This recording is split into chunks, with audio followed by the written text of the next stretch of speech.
Assalamu alaikum class. Our today's lecture is about Android services, and the topic that we will cover are what is a service, service lifecycle, permissions, local services, and remote services. Okay, here we come to know about another component of Android services. Service is what? Service is basically a background major component of Android used to handle the long running task even when your app is not running and you are working with other applications like running music on the background. It do not have any UI component. Okay, services do not have any UI component of its own, so it uses notifications to give informations to users about tasks or to provide user interaction. Okay, service even provide a facility to start on background even when your app is not running, like start a service from broadcast. Your service will start even when you do not have opened your app. Okay,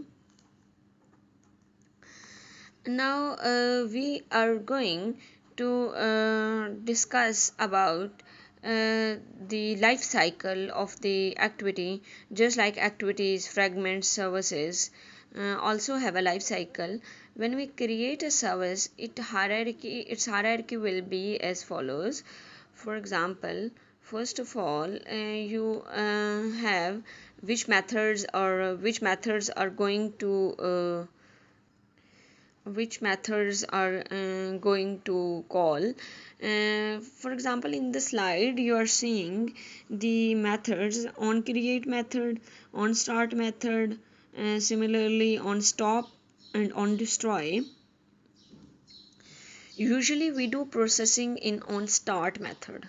Okay, and start services and stop services methods are used to start and stop a service.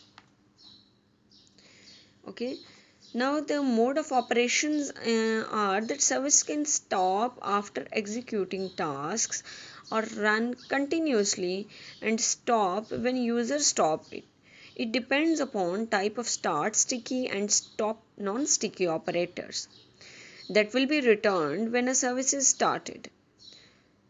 Okay, these are the mode of operations. As you are seeing in the slide, that for starting the services there are two additional major modes of operations that can decide to run in depending on the value they return from on start command. Start sticky is basically used for the service that are explicitly started and stopped as need, as I described you before. And start non-sticky or stop redeliver intent are used for services that should only remain running while processing any commands sent to them. Uh, this was all about today's lecture. If you have any query regarding the lecture, do ask me. I will send you the code of it in the next lecture, and we will discuss it later on and implement